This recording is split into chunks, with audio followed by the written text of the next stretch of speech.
Senator from Florida. Mr. President, I ask unanimous consent that I be allowed to conclude my remarks. Is there objection?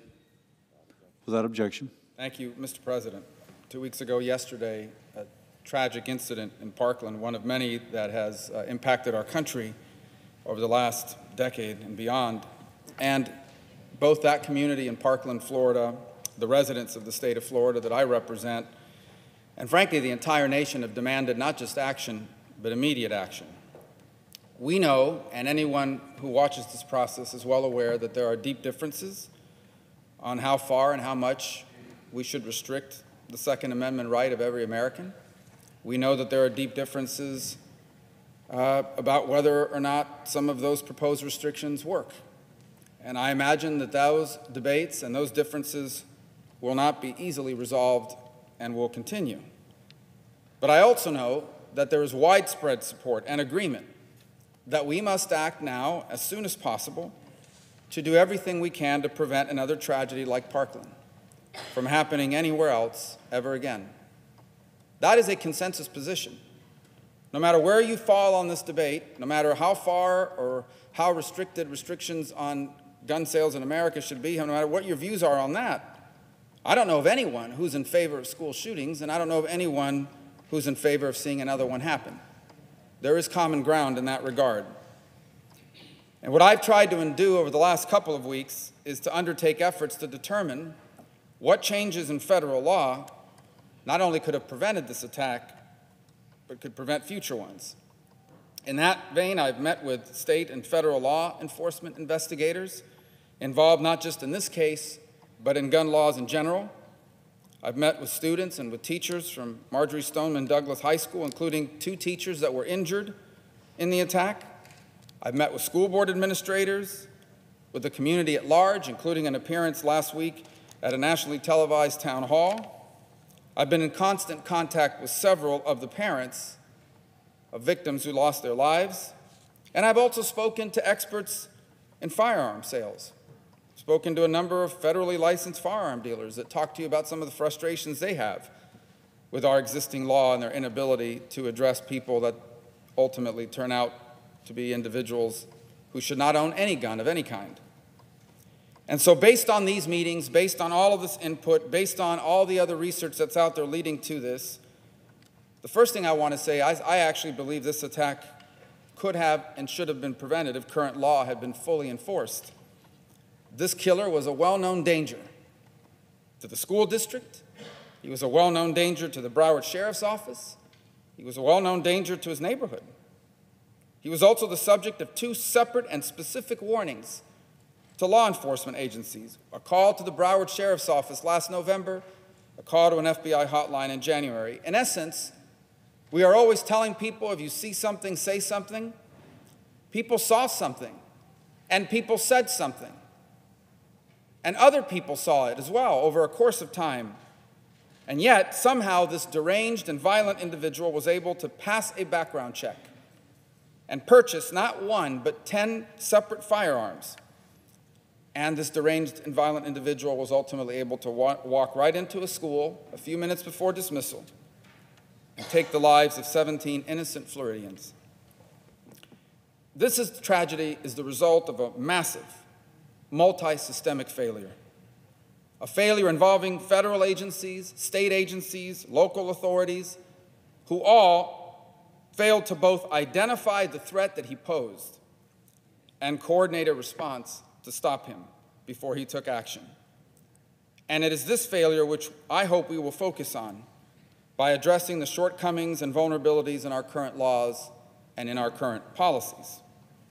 We may still have a debate on the broader issues of regulating gun sales, but irrespective of that debate, we still must and should do this.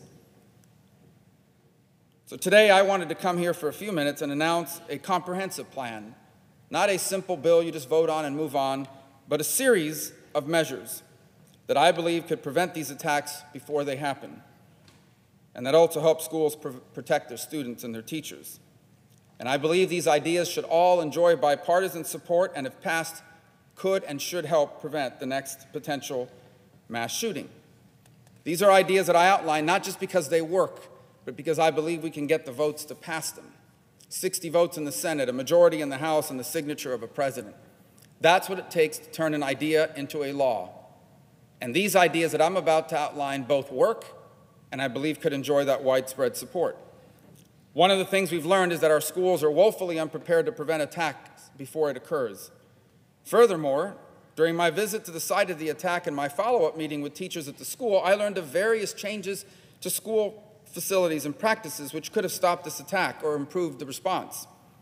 Therefore, I will be joining later today with Senator Orrin Hatch and others in introducing the Stop School Violence Act. If passed, this law would provide federal grants to do some important things that would have really been helpful in this case. Strengthen school security, infrastructure of the school. Provide school training for everyone, administrators, teachers, even students, to be able to identify threats and to report them. Something that really would be helpful is the creation of a school threat assessment and crisis intervention teams. There's a successful program in Los Angeles that does this. And that is a team that's a coordination between law enforcement, other state agencies, school districts, and the like, where they're all talking to each other about students and former students that may pose a threat of violence and intervene before they act. A second issue we identified is that even if law enforcement, school administrators, or family members believe that an individual poses the risk of committing an act of violence, they have very few options to prevent them from purchasing any gun or taking the guns away that they already have.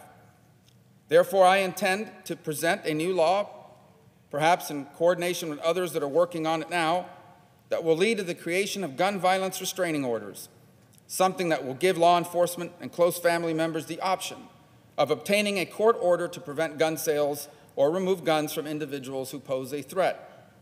And to be clear, the due process in such a situation would be on the front end, not on the back end.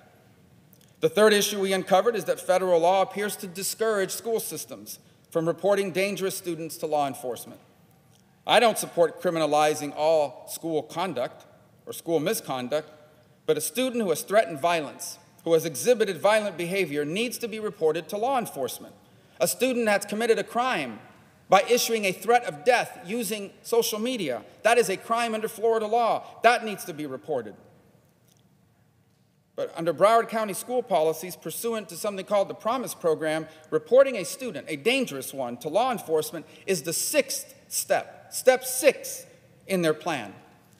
Therefore, I intend to propose changes to the federal Youth Promise Program so that a school district plan under this program does not delay and does not discourage law enforcement from being alerted to dangerous and violent or hazardous behavior. Fourth, we need to strengthen background checks. And that's why I've joined with my colleagues on both sides of the aisle, pushing for the immediate passage of Fix NICS, something that will require all federal agencies and incentivize every state to fully report relevant information to the National Background Check Database. Because a background check is only as good as the information that is on it.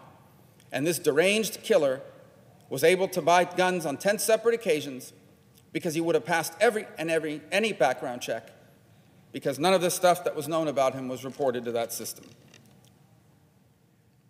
Fifth, we must begin to prosecute the purchase of guns by people prohibited from doing so.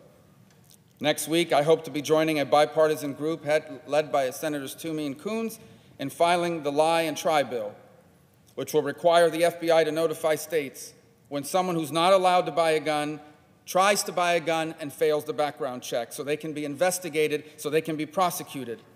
In addition, we will be presenting a new law to provide more prosecutors to go after straw purchases, which is where someone goes and buys a gun on behalf of someone else, because that someone else could not pass the background check.